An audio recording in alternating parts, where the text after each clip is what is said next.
बैसाखी के मौके पर गुरुद्वारा दरबार साहब में भारत से आने वाले हज़ारों की तादाद में सिख यात्रियों की आमद। सिख यात्रियों की आमद पर डिप्टी कमिश्नर मैडम सबास्कर ने मेहमान सिख यात्रियों का इस्तकबाल किया। असिस्टेंट कमिश्नर आमना एहसान, चेयरमैन प्रबंधक कमेटी सरदार आमिर सिंह, सरदार गोबंद सिंह, सरदार इंद्रजीत सिंह, तहसीलदार मोहम्मद अकरम और दीगर ने आने वाले सिख यात्रियों को फूलों के हार पहनाए। सिख यात्री गुरुद्वारा पहुंचकर खुशी से नहाल। सिख यात्रियों की तरफ से हुकूमत पाकिस्तान, पंजाब हुकूमत और डिप्टी कमिश्नर नारवल की तरफ से किए जाने वाले शानदार इंतजाम की दिल खोल कर दाद।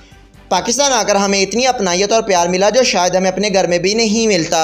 सिक्योरिटी के फुल प्रूफ इंतजाम पर हुकूमत पाकिस्तान और मुतल्लिका अदारों का शुक्रिया अदा करते हुए उनका कहना था कि पाकिस्तान मुकम्मल तौर पर महफूज मुल्क है और यहाँ अमन व अमान के हवाले से कोई मसला नज़र नहीं आया। पाकिस्तानी कौम बिलखसूस पंजाबी बहन भाइयों ने हमें जिस गर्म जोशी, खलूस और शफ़क़त से खुशामदीद कहा वो नाकाबिले फरामोश है। उन्होंने कहा कि सिख यात्रियों की रहाइश, खुराक, सिक्योरिटी और दीगर अमूर के सिलसिले में तमाम मुमकिन बेहतरीन इंतजाम किए गए हैं। डिप्टी कमिश्नर मैडम सबास्कर ने यात्रियों की आमद पर उन्हें भरपूर तरीके से खुशामदीद कहा और उन्हें यकीन दिलाया कि वो दौरान क़याम उनको हर मुमकिन सहूलत फराहम की जाएगी ताकि वह पूरी दिलजमाई से दरबार साहब पर अपनी मजहबी रसूमात अदा कर सकें।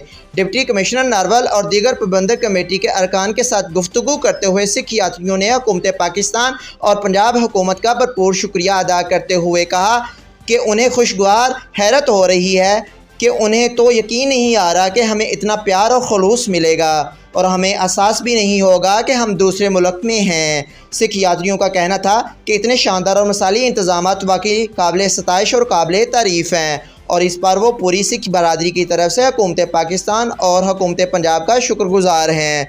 उन्होंने बिलखसूस सफाई सुथराई, सिक्योरिटी और आमदोरफ़्त में आसानी और मिसाली इक़दामात को भी सराहा।